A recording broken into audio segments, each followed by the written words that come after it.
Good morning, everyone. Welcome to Storytime.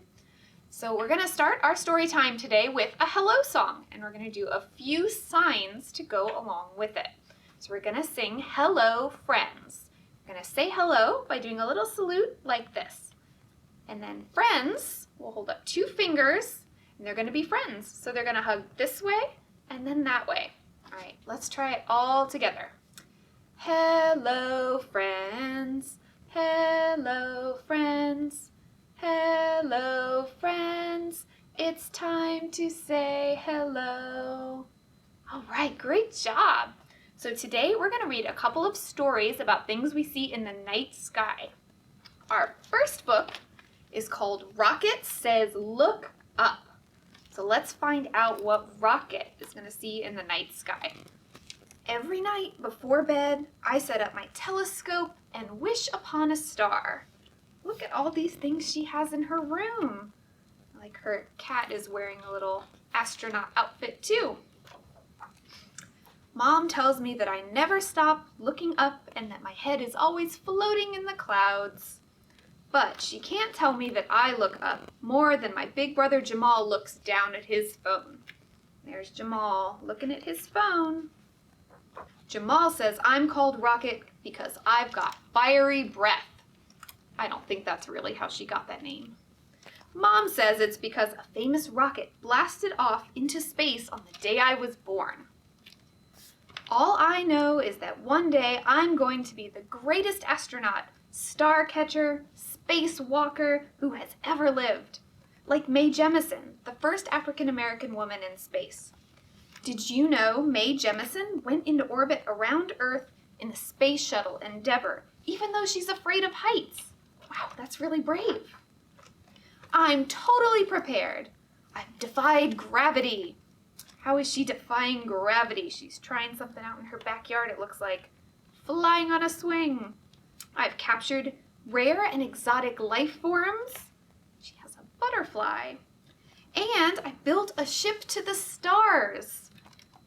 There she is in her homemade rocket ship, made out of a box. I think Rocket has a really good imagination. For today's mission, I'm going to see something incredible, the Phoenix Meteor Shower. I want everyone to see it with me, so I've made some flyers to hand out. Here's Rocket's flyer. It says, "Come and see the Phoenix Meteor Shower with me tonight. Meet at my house, 7 p.m. Right now she's telling all of her stuffed animals. Let's see if anybody else comes to watch it with Rocket too. Jamal is going to take me to the park to see the meteor shower. But first we have to go to the supermarket. While he is looking for the milk, I will be trying to find the astronaut food." Look at all these places in the city they're walking by. I see a bakery. Let's see, how about this little building here? A bookstore. And a cafe on the other side. Did you know meteor showers happen when Earth moves through the trail of dust left by a comet? Wow, that's really neat. I didn't know that. Did you know most meteors are smaller than a grain of sand? That's really tiny.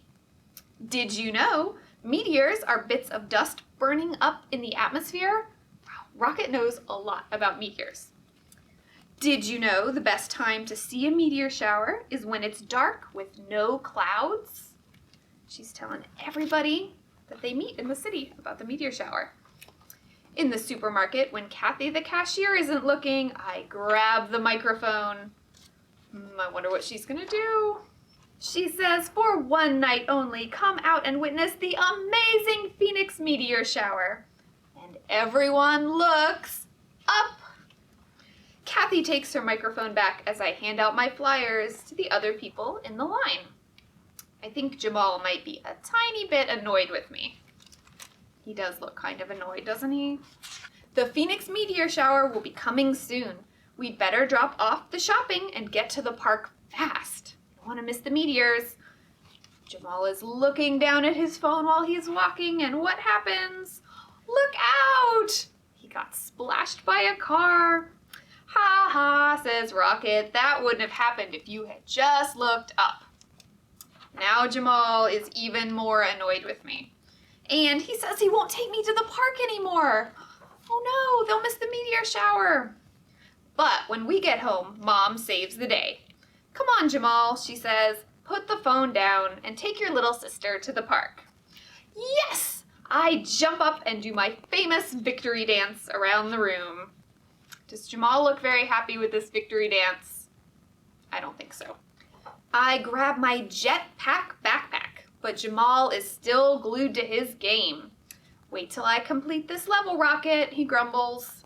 As we're about to leave, the doorbell rings. Wow! It's half the people from my street, and they're all holding my flyers. Everybody found out about the meteor shower from Rocket. To the park! I yell at the top of my lungs. Everyone is so excited.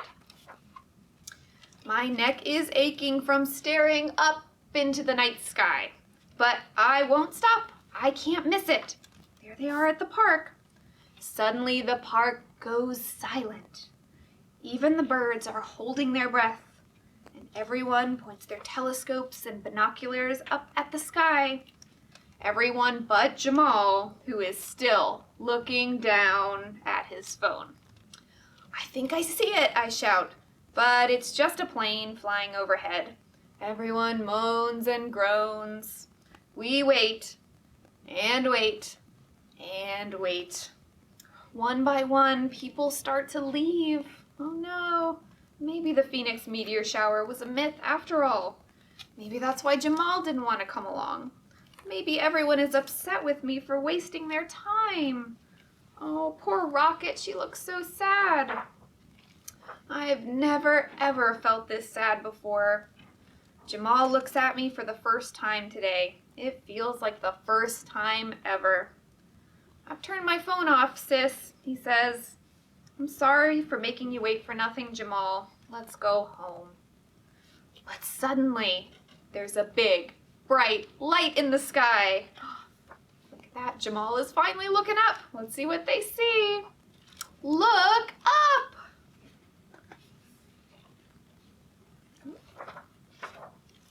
The Phoenix meteor shower! I'm speechless, Jamal says. He pulls out his thermos and pours me a cup of hot chocolate. Yummy! I think Jamal is a very nice big brother. We both sit down on the hill, watching meteors zoom across the sky. I'm so happy we looked up and saw them together. And the last thing Rocket says is, did you know one day I'm going to have a meteor shower named after me? The end.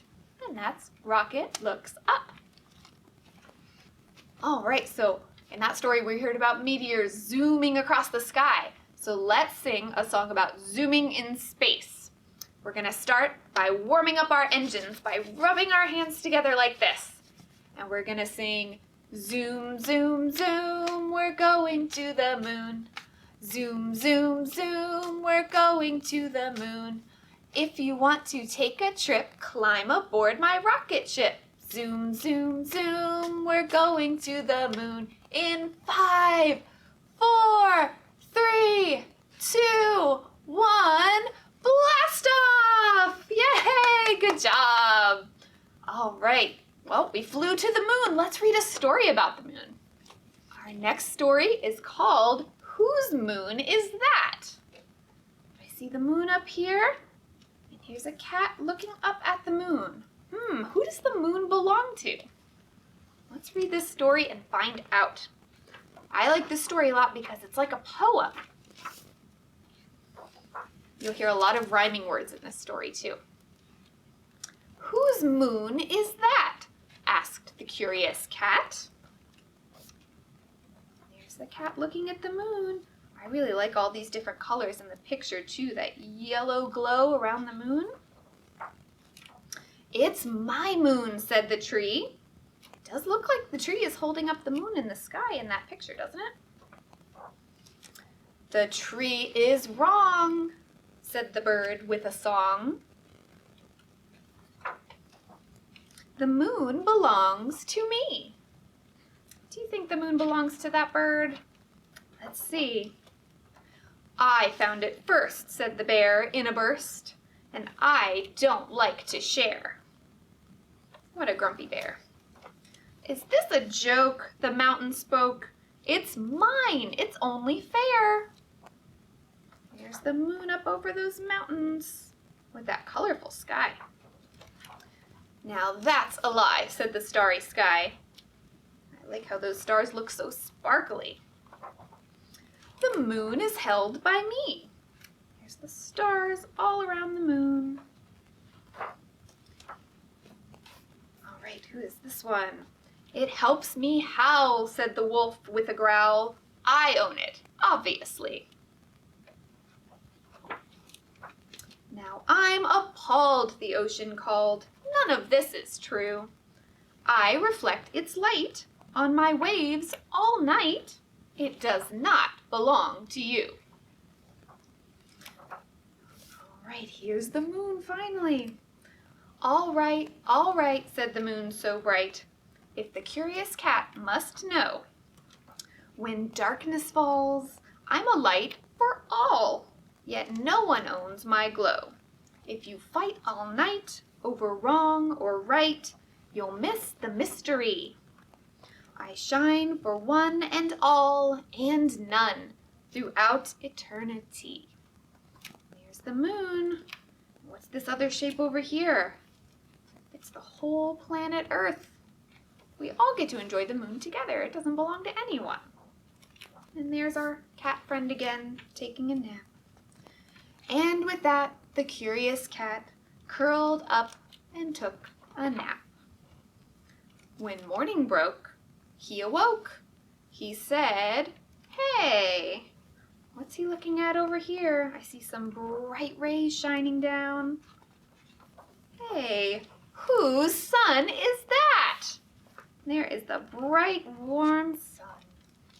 And that is our second story. Whose moon is that? All right. So now we're going to finish up with our goodbye song. It's a lot like our hello song, except instead of saying hello, we're going to say goodbye. Goodbye, friends. Goodbye, friends. Goodbye, friends. It's time to say goodbye. Bye. Thanks for coming to Storytime today. We'll see you next time.